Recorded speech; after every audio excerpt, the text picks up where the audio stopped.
This episode of the Planet MicroCap podcast is brought to you by Friedman LLP, a top 40 global accounting, tax, and business consulting and advisory firm, providing a full spectrum of services for public and private companies since 1924. Contact Friedman when you will need to raise capital and adhere to U.S. standards. The Friedman partners will work diligently with you to provide the financial assurance, regulatory, and transactional services you need. When the stakes are highest, Friedman makes sure you are well equipped. For more information and to get a Friedman free consultation, please call 856-830-1660 or email Neil Levine at nlevine@friedmanllp.com. Again, for more information and a free consultation, call 856-830-1660 or email Neil Levine at nlevine@friedmanllp.com.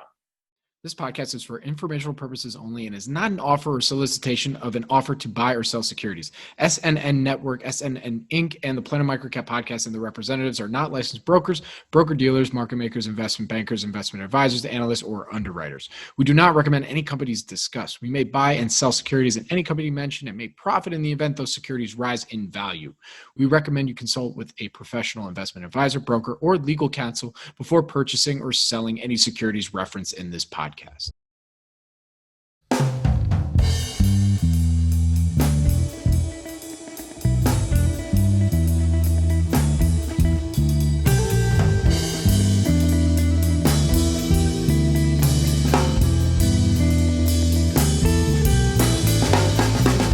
Welcome to the Planet MicroCap podcast. I'm your host, Robert Kraft. Thank you all so much for your support and for tuning in. You can follow Planet MicroCap on Twitter at Bobby K. Kraft. That's BOBBYKKRAFT.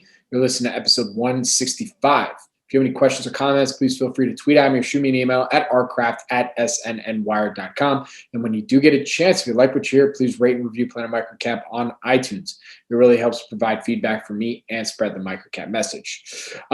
Another reminder, like to let you all know to please save the date. The Planet MicroCap Showcase Virtual is coming up on April 20th through 22nd, 2021. The website's live. We got our initial speakers and sponsors up there, many more to include. And we're also going to be announcing our initial presenting companies next week. So be sure to go on there, register so that you'll be notified as soon as that does happen. The website is www.planetmicrocapshowcase.com. Registration is open. Go click the register button, and I'm excited to see you all there. This week from the SNN Podcast Network, we have a new episode of In the Market Trenches with Gary Reeby and Eric Fury coming this week. Our host welcomed guest Dave Waters to discuss his adventures looking at companies on the OTC markets. You can check out this episode on Apple, Spotify, YouTube, or Podbean at inthemarkettrenches.podbean.com. Now, for this episode of the Planet MicroCap podcast, I spoke with Caitlin Cook. She is better known as @DeadKateBounce on Twitter, and her incredible contributions to the FinTwit community. I'm a big fan and follower of Caitlin because she is all about education, where she is actively helping her generation and future generations understand finance and investing and have a damn good time doing it. As you will hear, we chat about the Gen Z investor, where they find ideas, their relationship with the stock market, and then how we can make long-term, low-cost or boring investing cool. Also, we joke a little bit about drinking and just really want to remind everyone that's listening, we're just having fun here, so please drink responsibly and please don't drive while impaired. So thank you again for tuning in to episode 165 of the Planet MicroCap podcast, and please enjoy my conversation with Caitlin Cook.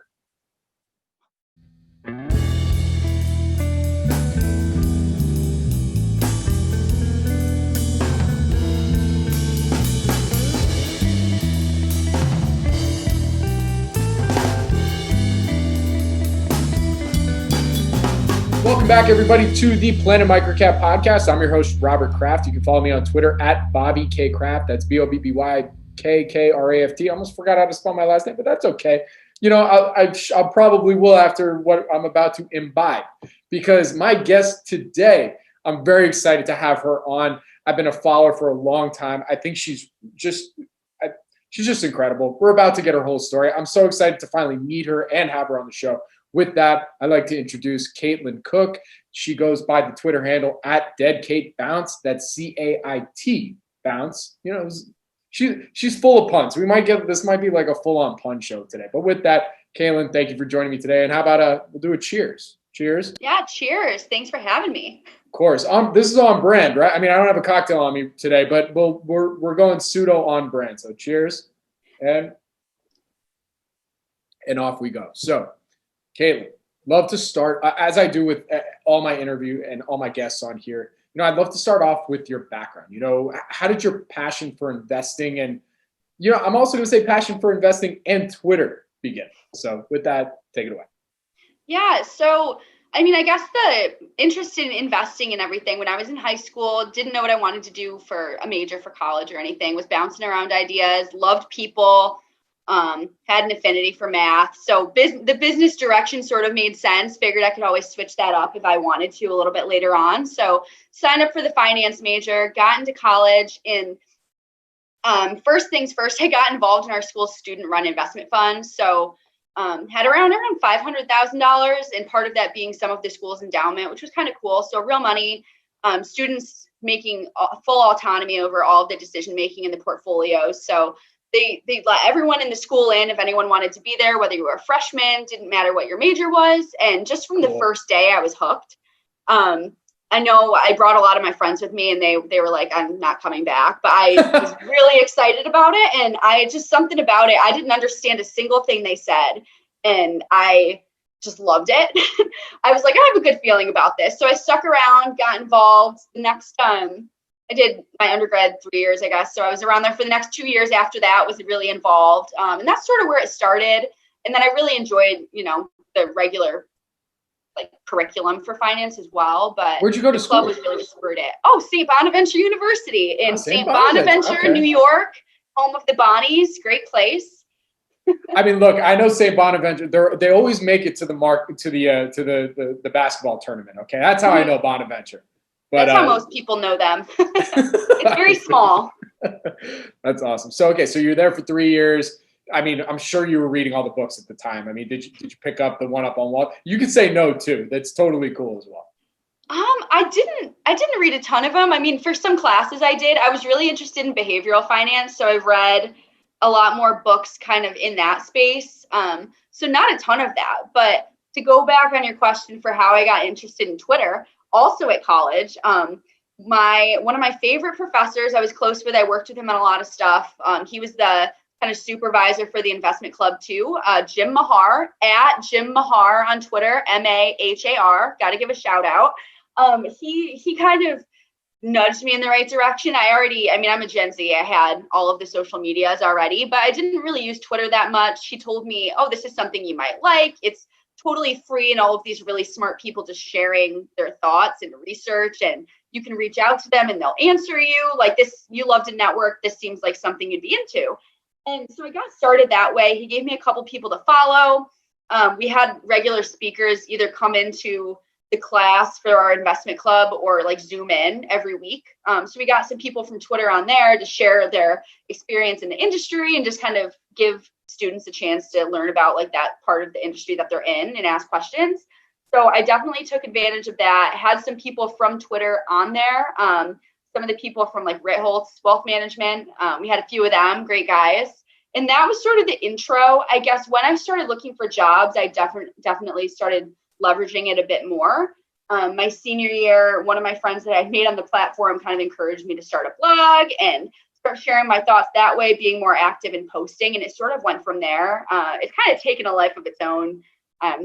Probably spend a little bit too much time on there now, but I think it's time well spent. And you know, there's a lot to be learned from it too. So wouldn't be on this podcast without it. So I mean, I was just gonna say, well, you know, for better or worse, I guess, right? But you know, look, I mean, the thing about Twitter that's been so amazing that, I mean, it's really taken on a life of its own. I mean, we were talking offline about, you know, I remember back in the stock twits days where like that was kind of the initial FinTwit community, and then it really, the push I would say is in the last like 3 to 4 years where the FinTwit community has just exploded to where Twitter is just such a great platform.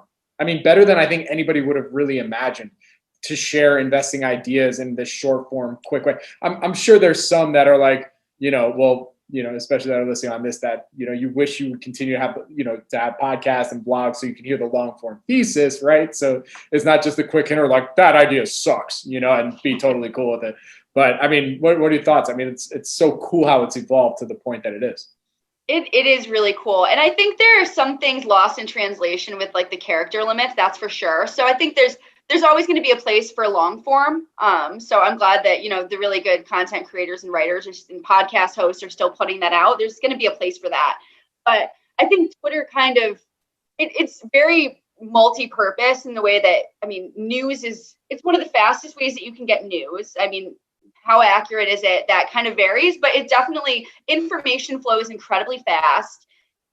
It's always, I mean, the feedback loop on it is sort of addicting in a way that, there's always something new coming up if you're following a lot of people. So it kind of brings you back that way. I love scrolling back up and having new things come around. But it has grown a ton, even in the few years that I've been on it and kind of trying to build a brand and build a network through it. You've really seen it pick up, especially through COVID, I think probably the biggest surge for obvious reasons. And a lot of people have been getting interested in investing since after the election. I think there are less kind of political focus and, what are we going to look at next? So, well, the market's doing a lot of things. What are we going to look at there? And I think that's, especially in more recent months in the past year, it's really blown up. So that's really fun to see. Listen, we're going to stay there because you are my official Gen Z correspondent now. Like, congratulations, you have that title. Please feel free to plaster it wherever you'd like in your future office. It's there. Checks in the mail. So I have to ask. I mean, Reddit's been around even when I was younger. I'm not that old. I'm only 32. But I was never a big Reddit guy.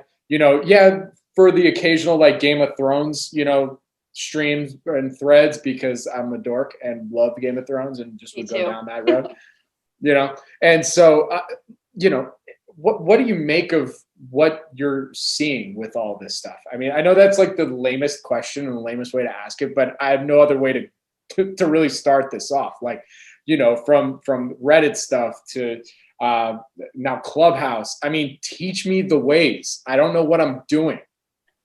I haven't figured out the Clubhouse thing either. I almost feel like tech challenged when I'm trying to explain it to people and trying to figure it out. I haven't really mastered that. But I mean, on the Twitter front, I don't know if this is sort of a tangent, but what's blown my mind more recently is people's reactions with, kind of on like GameStop and things like that. What's been spread through Reddit, Wall Street Bets. And it's been really interesting to see people's reactions to it more than seeing what's happening. I mean, what's been happening lately is obviously crazy in itself, but I think people forget that the markets don't have to make sense and that like collectively large groups of people can move markets in ways that don't make sense with fundamentals and looking at technicals and things like that.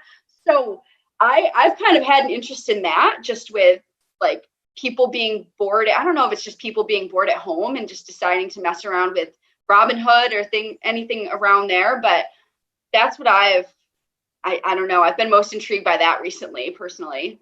I mean, what blows my mind, and you probably feel the same way, is that like, when those claims are made on CNBC and Fox Business about like, there's the Reddit army and all this stuff. I think the thing that I have such a hard time wrapping my head around is like, wow, there's really that many people that found out about this from that and then were able to move, these 4 or 5 stocks the way it did. Like, that's incredible. I mean, that's the part that I'm still trying to, maybe I have a small brain. I just can't, expand beyond just the small brainness of it. But really, like, it's I can't believe it. I mean, you talk about with institutional ownership and some of these microcaps and like that tends to move markets once they go in there and that you're like, oh, that makes sense. But with this stuff, you're just, it's beyond any comprehension, at least right now.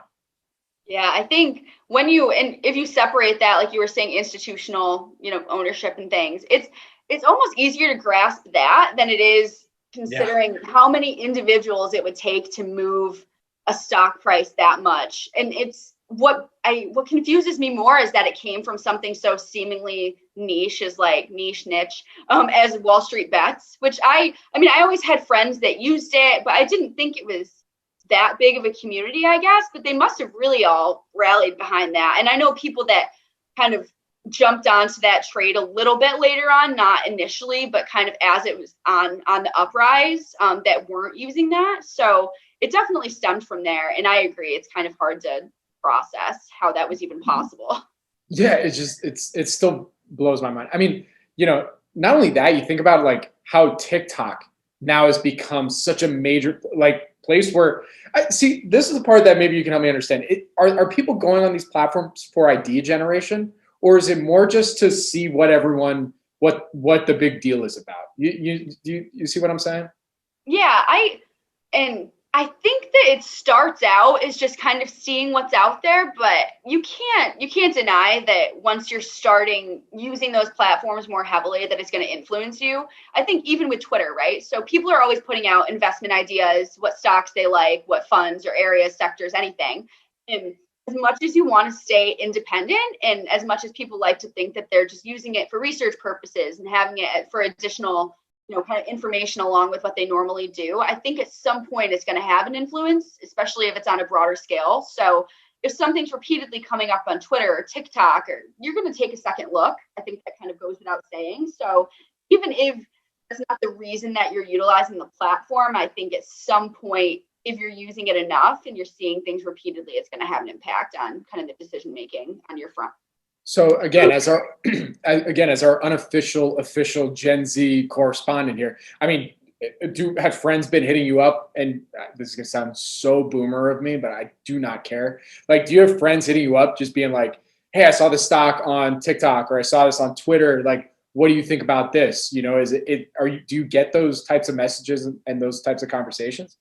I do, and I've been getting more of. Amazing. It's kind of funny. I've gotten more on, can you explain this to me? Like around like SPACs or like the NFTs or what's a short squeeze. So it's kind of delayed. For the people that I've been getting asked by aren't people that were like business majors or anything in college. It's more kind of ancillary random people that you wouldn't have expected to. But I think it's sort of like a trickle down because it was definitely delayed. Like the news on GameStop, and then like a couple weeks later, I got people messaging me like, "What do you think about this stock? Like, is it a good idea?" I'm like, "Well, it's maybe a little late. I don't know. It's up X 100% in the year. I don't know if that seems, sustainable, but that's your choice." Or I think even if they're not really looking through traditional lenses at getting like market news or anything, it trickles down through other kind of networks. So that's what I found to be happening, at least on my end. I've gotten a lot of questions around stocks lately, though, in Robinhood. Oh, that must be fun. I mean, anybody that's in our position at this point, like, you're gonna be getting the questions, like, what do you think about Robinhood, GameStop, all this stuff? And it's a phenomenon. There's no other way to put it. And whether it's sustainable or not, I mean, I think the real question that I always ask myself is for those who, I don't know whether or not they got in late or not, but just had never really paid attention to the stock market before, but now are really interested. Like, will they stay? That's the question I keep asking myself. I don't know what are some of your colleagues in the Gen Z space as Gen Z correspondent. I'm being really annoying. I'll stop saying that. But like, are they telling you like, "Hey, we're in this for the long haul, but maybe we're not looking at GameStop"? I don't know. It's been mixed. I've definitely had people reach out saying, "Hey, I want to start investing on my own," and which I think is great, right? I think it's good to kind of have like an education around that and learn about it as you go. Start with something small and kind of figure out, what you want to do about it after that. That's not everyone. I think some people were just more into the rush of like what's been happening recently. I don't see it being sustainable. I don't see them managing their portfolios in 5 to 10 years from now. That's just me. Maybe they will. Hopefully they do. But I think a lot of people have just gotten caught up in the hype. I've never really, not that I'm like 23. How many times have I seen this happen? But I have never seen this much like chatter in more like general public spaces around investing as I have this year or like the end of last year. So I'm just very curious how it'll pan out in the long run. I think in the short term, it's good to get people excited about it, but also, you want to have proper education around it too. So you're not, if you're managing your money and you just have the expectation that stocks only go up, or there just needs to be more due diligence than that. And that's the only concern I have with, social media pushing all of this. I think it's a net positive, but you just need to be careful if you're just starting out too.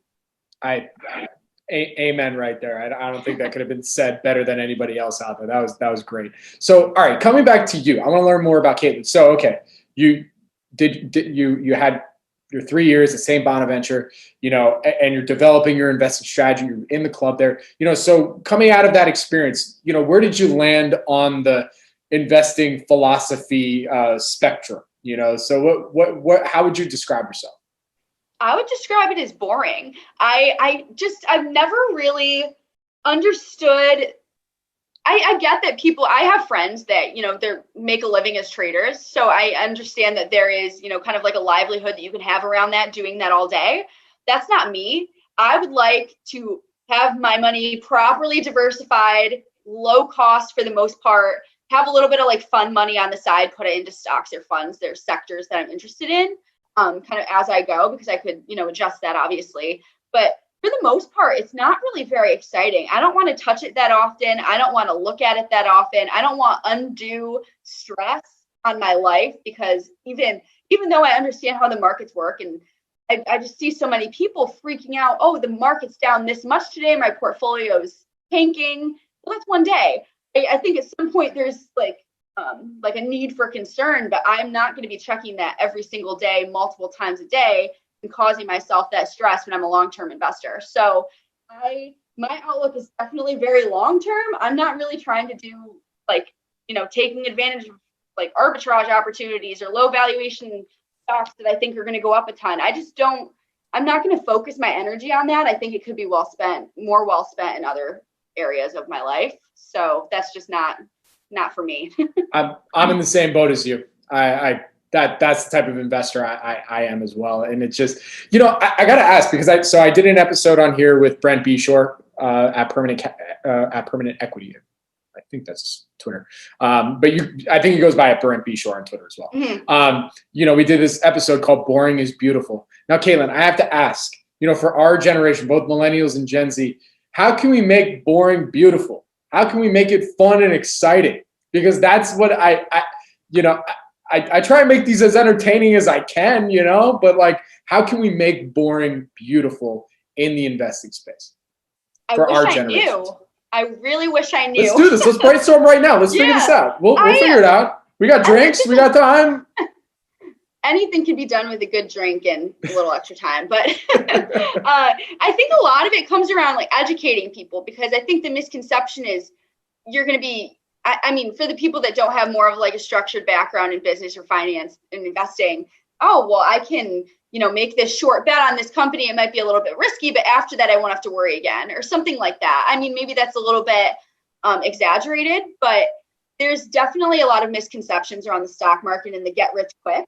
And I think that appeals. It's very flashy. It's sexy. It appeals to people. I get it. And that's been around forever. Yeah, it's been around forever. I don't think it's going away. I kind of wish it would, for like the general population, because, I think boring is better. But there's a difference between trading and investing too, right? People are like, I want to invest some of my own money. Like people my age that I went to college with are reaching out to me. How do I invest my own money? And they're like, I'm looking at these stocks. And I'm like, well, if you're looking there's a difference between, kind of trading these different stocks day to day that you like after a couple weeks or a couple months, and investing for 20 years down the road. So we need to start there. And there's a difference, and kind of clarify what your goals are and what you want to be doing with that, first of all. So I think a lot of it comes from like proper education around it, but I don't know on a bigger scale how, amenable people will be to kind of taking the time to do that. I don't know, like in mass, if people will come around to that. I hope they do, but I don't know if that's really something that people like the broader population would take to as well. Right. Yeah. At the end of the day, you're right. At the end of the day, it's really hard to, because that's been a stigma with the stock market and just investing in general, that, this is how people sell newsletters. There's a whole ecosystem around this idea of getting rich quick. So that's probably something that will be very hard to get rid of per se, just completely.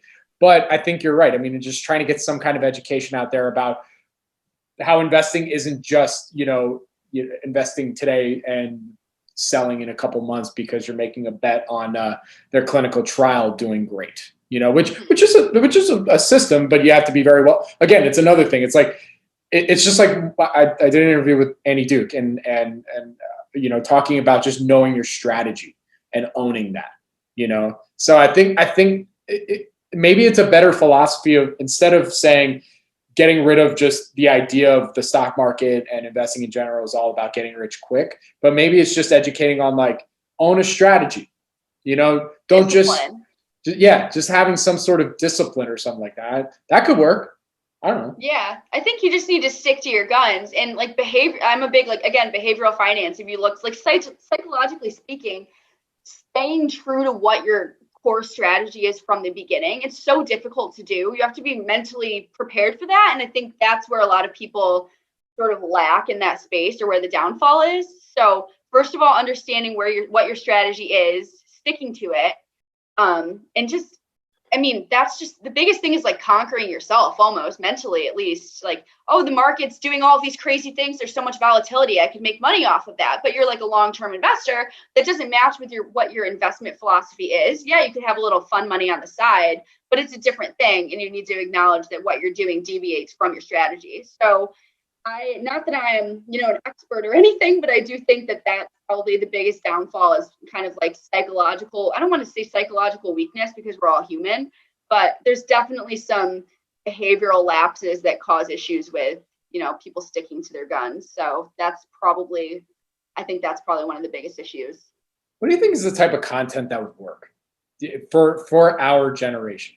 That like, is it just a million TikTok videos on, just in like a fun, interesting way where it's like bang, bang, bang, bang, you know how TikTok works, right? But of course you do, or like, I mean, as much as I want to write a book on, all whatever, when it comes to investing, at the same time, I'm thinking to myself, I want my core audience to be this next generation, because I want them to learn about all these amazing opportunities and ways in which they can build their wealth. What is that content? Is it the TikTok? Is it more Twitter threads? I mean, what's working that you're saying? I think, you need to know your audience, right? And Gen Z is definitely very, social media savvy. They're checking that just very tech savvy. So I think it needs to be something quick. It needs to be something snappy. I don't think the attention span is there on a broad scale to be, writing. You could write a great book, right? But it's not, I don't know if that's necessarily going to hit the target audience that you think it will. I read books, but I don't know if that's, I also love Twitter and seeing threads, or I'm not a TikTok fan, I'll be honest, but I know about it enough because most of my friends are huge TikTok fans. So I do think it needs to be something quick and easily absorbable. So it could be a series of something on Twitter, TikTok, Instagram, anything, but I don't know if the long form necessarily works as well with that group. Yeah, like as well. Yeah, no, like, because I'm even thinking of like, the long form like YouTube videos too. Like, I guess YouTube series are still a thing, right? Like people still, have their favorite YouTubers, and despite, now wanting more short form stuff. But is it getting some more of those influencers maybe that aren't necessarily on the finance side, and getting them to start to put out more content on that? I don't know. That could be another thing. Network effect. I think that big accounts, if you can leverage them for some good instead of just, lifestyle posts, things around that. If you can get them on board with that, I think it'd be great, because you're reaching different audiences. It's not the FinTwit people who are already interested in the space. It's people who probably need it more, who never really looked into it that formally, but need the education around it or could benefit from it. So if you could get people on board, or like influencers that have a mass following, to sort of promote it, I don't know how you'd go about it, but I think that could work too. Got it. Look, and for anybody listening right now that's expecting us to do like a deep dive on investing strategy and some different, listen, the benefits you're getting right now from this interview, I hope, is understanding the mindset of the Gen Zer. I wanted to do a quick disclaimer if anybody was like, wait, where's the philosophy strategy? No, we're going full deep dive into how we can access the Gen Z population. Okay, anyways, going on from there. So, is there any platforms we're missing right now in terms of that is new and up and coming that the Gen Z generation is really looking to for I guess, finance and investing ideas? I don't think so. Are they on Clubhouse yet? I don't know if they're on. I mean, TikTok's a big one. I don't think Clubhouse has really sat well with that group per se, at least from what I've noticed in like the short term. I think that's kind of more industry professionals, people a little bit later on that are more established for the most part. Again, like I'm on Clubhouse and I know some people my age are, but majority wise, I think more TikTok, Instagram, Twitter. The only thing, I mean, if you could access things like Robinhood, but I don't know how that's possible. I think personally, they need to be putting out more educational content and be absolutely. It goes without question. I have no idea how that's even been, like, I don't know, like from the legal side, but how are they not being made with the audience that they're attracting? How are they not being forced to provide more educational content? If that could be cracked, I think that'd be great, because you're getting a lot of people on there that just don't understand what they're doing when they do it. And yes, when you start out investing, there's going to be a lot of fumbles, but I think that at some point they still need to be held responsible to at least like baseline knowledge and like, this is what you're doing. This is what margin is. So before letting people access that. So even if it's not hardcore courses, they need to have something there. And I don't think they have. So I couldn't agree with you more. The fact that there hasn't been more education, more content around their platform, it just blows my mind. It's just so silly. Now, I wanted to quick divergence. Yesterday was International Women's Day, and you put out on Twitter today that we should be this shouldn't just be a one-day thing. Couldn't agree more. I want to celebrate women every day. I'm so thankful for all the women in my life. Now, one of the things that is it just sucks. I guess let's just put it out there. It sucks is that you just want more diversity of thought. We're not just talking about women. We're also talking about people of color. We want more diversity of thought, because that can only add more to the conversation and help us look at maybe ideas in a completely different way. That's really what we're talking about. So, Maya Peterson wrote a great book about our lighthouses. I'm sure you've heard of it. So I'd love for you on what should also be International Women's Day, because every day is Women's Day. Who are some of your hero investors that are women? And love to and make sure you give us their handles and everything so people out there can go and follow them as well. Yeah, I mean, they all come from Twitter just because that's, who I interact with the most. And it goes a little bit further from like strictly investors just to people in the industry in general. I'm going to butcher some of these names though. Shannon Sikocha, probably said that wrong. She's like a CNBC contributor. She's the CIO of Boston Private that just got acquired by Silicon Valley Bank. She's phenomenal. Had a talk with her last week. So she's definitely kind of someone that I'd aspire to be more like. Julia Carrion, a really good friend of mine. She's going to be on the podcast soon for you, I know. And she's more in like the implementing technology into kind of more traditional wealth management spaces for bigger financial institutions, but huge, like big promoter of Gen Z and the next generation's technology disrupting kind of what's currently set in place. She's amazing. Really inspirational. She's done a ton with her career. So she's definitely another one. Christy Hamilton, she's an institutional allocator. That was a space I've been interested in a really long time. I think she's great as well. Who else? I mean, there's so many. That's the nice thing about Twitter is a lot of them do pop up on there, which is great. I mean, there's a ton more men, but the women that are on there are sensational, and they're really, really great. Incredible. Yeah. I'll shout out a few that have been on the pod. Liz Simi, just absolutely brilliant. Amazing.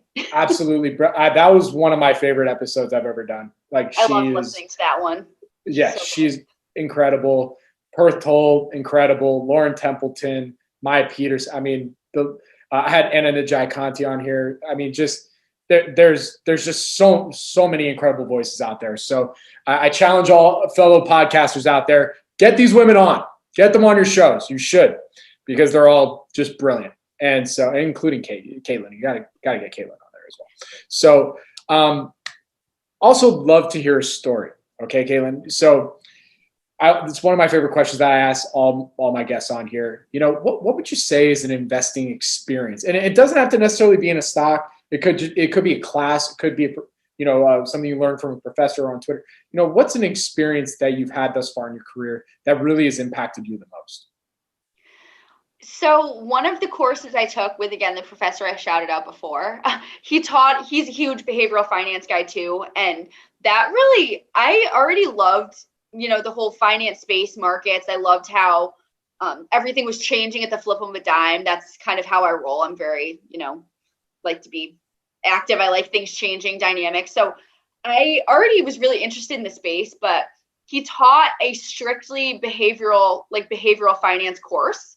And it was totally elective, but I knew that I had really kind of liked that from what little I had learned and like some books I had read, maybe stuff I had seen on Twitter from some psychologists that work in finance. And that really stemmed so much more interest for me in the whole space. I had never, again, I know we talk about I'm like a boring investor, long-term, very plain vanilla, keep it simple. It really has impacted how I, all of these crazy daily things that have been happening, like the short squeezes and everything with Wall Street bets, everything recently, it's kind of come to fruition. But I just learning from that behavioral finance class, just the way that markets aren't necessarily what makes sense with valuations and all of the models you make in Excel. It's just how people interact with money. And the sooner that you realize that, and the more that you remind yourself of that when you see things going kind of haywire day to day, which they have done that quite a lot in the past year, it just makes everything so much more interesting. There's a lot more to it. It really, I think that's sort of what spurred, further interest in the space, I guess, and wanting to learn more, because when you frame it that way, from like more of a psychological perspective and just dealing with people and how they make decisions, and they may not be making rational decisions, but you still kind of have to deal with the implications of that. That's probably one of the more impactful experiences I've had, just because once you learn all of those things and sort of how humans think and how they make decisions and how that impacts the markets, it really brings everything together, and it made it a lot more interesting for me. So I think it's really fun. I know that's not everyone's cup of tea, but that just made me 10 times more interested in all of it. Listen, we're already going to brand you as making boring cool, like that person for investing, if that's okay with you, because that's what it's so refreshing. I'm sorry. It's just so refreshing to meet somebody your age that, and I don't mean to be like that old guy like your age, but I think there's enough age disparity where like I can say that. So like, it's just refreshing. Like that you like the boring stuff. I don't know. Sorry, as a MicroCap guy, the Peter Lynch guy, like, that's just, it's just so cool. It brings a smile to my face knowing that like, you just love the boring stuff. Love the boring. It's the best. But by the way, before I get to my next question, how could I forget? Also, shout out to Meredith Brill, one of the most brilliant women investors out there, investors in general. And just the best. I highly recommend you go and follow at Lock Stock Barrel. Caitlin, you got to talk to her. She's probably one of the best microcap investors out there currently. Just brilliant. Follow her after the show. Definitely do. And so, what else are we missing right now? Would you say? Sorry, that was a quick divergence, but here we go. What else are we missing right now when it comes to understanding this Gen Z investor? Is there anything? Did we cover everything? I think we covered how they find ideas. Looking at new ideas, is there anything we're missing? I guess the only thing I'd say, I guess we can say, but I work in asset management. I work with advisors every day. I'm selling product to them and, whatever solutions fit best for their clientele and everything. And what I've noticed the most, and again, I listened to the Liz Simi, podcast you did with her. She's awesome. I love following her. But one thing I've noticed specifically around like the ESG space, and that's, building momentum and everything, and you can kind of argue amongst yourselves whether or not. I think it needs to be more streamlined because there is kind of a lot of definitions of it and people kind of just greenwashing and things. That's just another episode in itself. But I was just going to say that what I've noticed from specifically with ESG and things, I mean, things are changing so fast. And what people don't, I think, and I don't want to generalize it too much, but a lot of more like the older generations, I don't think they understand the impact that Gen Z and like the younger generations will have. When you think about the huge wealth transfer that you're going to see in the coming decade, 2 decades, of where the wealth coming from older generations, they passed away, whatever. And that's just going down the line to women, to Gen Zs, to millennials. It's just passing down. And I don't think that people in the space always kind of think of that ahead of time. But they're going to have a huge impact. They're going to have all of the money in their hands soon, and they're going to be making huge moves in the space. And there are some places that are a little bit more traditional aren't really making changes to kind of accommodate that.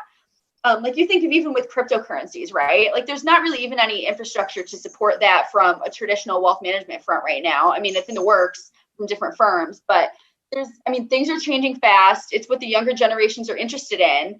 And I think that the older generations, ones that have been in the space a little bit more, need to be paying more attention to that, because at some point there's going to be a huge impact. And even if it's not right now, and it's years down the line, you're going to benefit from readying for that, if that makes sense. So I just think needs to be more forward thinking, because there's a big wave coming of change, I would say, in the coming years. Yeah, that sounds about right. I mean, what else is there to really say, right? Like this generation is like it's here. You know, they're actively investing. The access to investing is easier than it's ever been before. Robinhood's not going to be the last platform to offer free. You know, to have someone's in the lab right now. I'm sure there's other platforms that I'm just blanking on that are doing similar things, that are offering up in a better way, hopefully.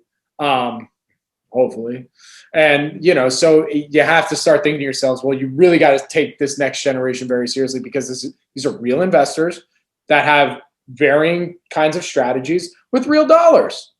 You got to take that seriously. Right. Yeah, I think just need to kind of ruminate on that a little bit more, because even if it doesn't seem like that much now, oh yeah, younger kids with Robinhood with like some money from their parents, but it's not that much. It's not going to move things. I think that needs to be taken into account a little bit more, just because even if it's not that big now, it's going to grow into something bigger down the line. Like, these people are still young. Think of when you were like in your 20s. Yeah, you may not have had as much to invest, but if you had started on it then and had been interested in it and just have that accumulate and build up over the years, that's going to turn into something bigger. And there's going to be kind of momentum building and a bigger impact down the line. So even if it doesn't seem big now, it will be. I mean, on that point, I'm probably like the most wealthy hindsight investor you've ever met.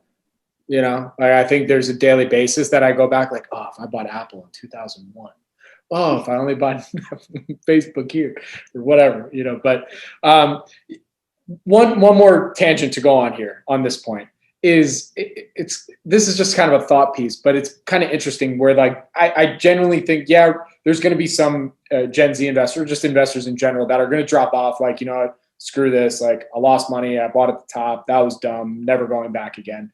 But there's going to be some that did that and or bought earlier that are going to stick around because they're like, okay, I made money. I want to understand and do this better. But they're also investing in names that I think everybody and their mother could probably argue, like, yeah, really ran past what probably their valuation should be. And yet, you have to ask yourself, like, these might be people that will continue to hold these stocks and not care that if it takes a 50% haircut for some sort of macro reason, or some kind of reversion to the mean. As professionals in this industry that maybe are listening here, or some that are still kind of figuring out, how do you think about that then when it comes to some of these stocks? I'm sure you've thought about this already. I think you put out a few tweets on this.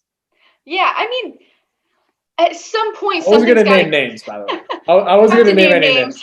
You've got to think. I mean, if you're kind of know a little bit more about the industry or work within it, something's probably got to give at some point. I mean, there's going to be people that drop off. I think that goes without saying, but I don't know. Like, I hope that those people sort of branch off into different, more than just like those huge traditional stocks that are more like getting the headlines right now. I hope that that's what happens. I don't know. I mean, I think there's sort of some of those stocks that everyone just wants to buy, all of like the big names, like the Apples, all of those, but I don't know. I think we got to wait and see, but yeah. No, I mean, I don't even know. I've definitely thought about it. I wish I knew, but I'd probably have a lot more money right now if I could predict, what's going on. I feel like everyone says that, but I wish I knew more. Yes, we're all, I agree. Yeah, no, I mean, it's one of those things that you kind of, I don't know. I've never, this is something I haven't seen before. And in other ones, it's just like, the hodling. I mean, I guess this is a whole crypto thing around it, but like, that hodling mentality. Hey, I was victim to it when I played around in crypto a little bit. I was just like, oh, let's go. Well, I wasn't a to the moon guy, but like, I was a hodler. And, but like, so I just, it's interesting to see that now in stocks in names that you'd be like, like that, whether not saying any dig at the company or anything, but like it's clearly trading at a very high premium, so it's just interesting to see if that will or will not change, or if this, we should ask Jamie Catherwood if this is anything new, right? Like markets are frothy. Wow. People think that it's going to keep going up. Like, is this shocking? This happened this happened before, but I don't know. It's a new generation, so I don't know if they're aware of that. Yeah, I think it'll take time. But what is it that history doesn't repeat, but it rhymes? I'm sure this has happened before in some way. I mean, I'm like what is it? Hold on for dear life, the HODL thing. I mean, something's got to give with that at some point. Like, people are going to come around and do more research and find other things they're interested in or want to realize the gains, or just, I don't see that. That's not sustainable forever. I just don't see that happening for a lot of people realistically once they kind of see how much they've made off of some of these things potentially. And even if they hadn't, reinvest that into something else. If they're interested in the stock market, hopefully they'll be looking into other things and other opportunities that they kind of want to roll that over into. So, who's to say, but that's optimistically speaking. There you go. All right. Well, Caitlin, look, we're getting close to the end here. I also have to ask, you're so early in your career. I mean, you're just getting started with everything. What are some of your goals? What do you hope to achieve? And, obviously be wealthy, of course, right? I'm sure that's like one and two for all of us in some respects. But what are some of your goals in being and investing in finance? Money is always, anyone who says that money just really does not matter in any way is probably lying. There's a base need for that. So of course you're going to want more of it. I definitely do. I'm not ashamed to say that. I think most of us would admit that. Yeah, from that perspective, I'd, like to make a lot of money and like to eventually kind of had the type of career that a little bit later on I could sort of go into more like entrepreneurial endeavors and kind of be, I don't know, like angel investing or just something that's a little bit more like, oh, I'm interested in this space. How can I help but not be the one sort of doing all of the legwork on that, but being in it? I don't know if that makes sense, but before then, I'm in corporate America now. I think eventually, I know a lot of people make great careers out of that. I think I'm a little bit more, I'm an idea person. I'd like to, do something on my own at some point. I don't know what that is. If I had that $1 million idea right now, I'd be doing it. So it's not there yet. I think that with the audience I have, hopefully that keeps growing. I'd like to build something out of that. Like social media is powerful. Anyone who says otherwise is probably one who's underutilized it. So they don't really have a good, not a good person to listen to on that. So want to capitalize on the platform I have, hopefully continue to grow it. And I don't know, do something for myself at some point, but I just got to keep thinking of ideas. It's something I'm passionate about. So we're not there yet. It's probably a little bit down the road, but that's, what I'd like to be doing in, 5 to 10 years. Look, for what it's worth, I think you're well on your way. I'm a huge fan. I love the presence that you're creating, and it's a very positive experience that I think you're putting out there for people that, you know, not just people like me who've been following markets forever and whatever, but also for newbies, you know, that don't have as much experience. I mean, I think it's a really cool thing that you're putting out there and putting into the universe. So on behalf of everyone, I hope it's cool if I say this, but thank you for continuing to do that and keep doing it.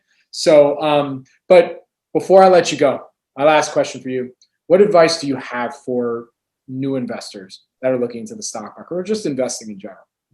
Stay the course. You're going to fumble. It's inevitable. If you're doing anything worth doing, there's going to be failure at some point. So just don't let that deter you. We've all been there. And if we haven't been there, we will be there. So that just goes without saying. Not everything's like a smooth course. So just expect that. It might be bumpy at the beginning, but I think just educating yourself as much as possible. You want to be well informed, especially with the markets. I mean, there's a lot of people doing a lot of different things and it may not make sense, but to at least be well equipped on kind of the baseline knowledge, the fundamentals, basic finance. Those are things that are always good to know. And it's going to translate into other parts of your life too. So just try to absorb it. I guess I just tell younger people, I guess I can't really say that, but just be a sponge. I think that's probably the best thing you can do. Newer people. Yeah, newer people. So just be a sponge. I think that's what's benefited me the most is like kind of interacting with people who have done it before, getting their take, like culminating a bunch of different opinions like that from different people and kind of making your own take on that and taking a twist on it. That's, I think, just as much exposure as possible, like network wise and just, you know, regular reading up and doing your homework wise is the best thing that you can do. Very cool. Amen to that. All right. Now, last thing before I let you go, I keep saying, you know, that's not on, we're talking about on brandness and stuff like that. But, you know, we're talking about, you know, you like to have the libation every so often. So what are we drinking tonight? What was, I don't think we said what it exactly was at the beginning. So what are we drinking tonight? We didn't. This is my fallback. It's just a classic. You can't see in my glass, but it's just a classic gin martini with just dry vermouth, gin, and then I put lemon in mine. I'm not an olive fan, so I'm coming around to it. I'm just not. That's not my thing still. I'm working on it. It's a process, but I put lemon in my martinis, so that's what I'm drinking right now. That's kind of my go-to if I don't know what to make because it's so easy. All right. Okay. I know I said I was going to let you go, but I just thought of a cool, fun idea that we can do. Okay. If the cocktail you're drinking was a stock, what would it be? I feel like it has to be this some is a new sort game. of value stock. We're doing this once a week. I like this game. Here we go. All right. I do too. I think it has to be a value stock though, just because you can't.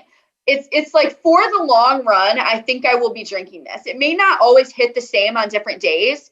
But in the long run, it's stable. It's exactly what I expect it to be.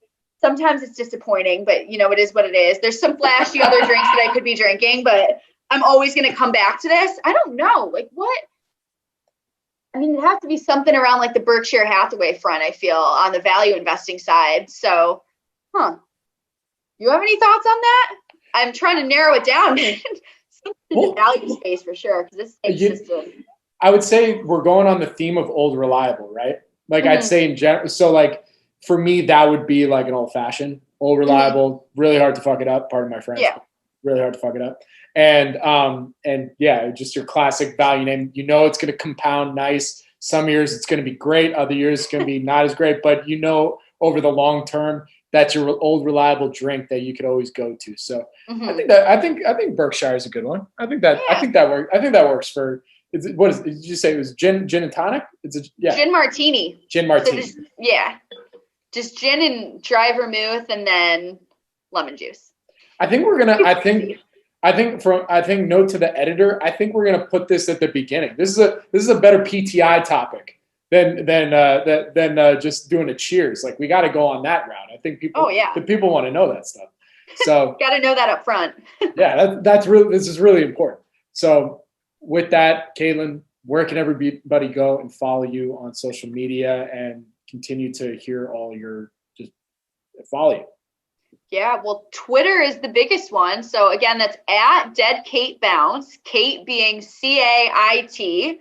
And then I also have an Instagram for my cocktails. We didn't really talk about it today, but I make a lot of cocktails, working on a potential book. Don't want to oversell it. Maybe it's a goal. There's an Instagram though, and that is at Dead Kate, CAIT cocktails. So that's more just starting up, but that's kind of like a little off branch of the Twitter, just to have a separate space for it. So. Gotcha. I at some point I did want to get into it, but at the same time we were just jamming so hard. Another rabbit hole, so that's another time. That'll be another time. Yeah, I mean we were jamming on the behavioral finance, perspective of Gen Z investors. Like I think that's. I'm sure we could do another couple hours on that. But with that, Caitlin, thank you so much for joining me today. I'm sure we'll have you back on at some point, but I really enjoyed speaking with you today. No, it was fun. Thanks for having me. Thank you.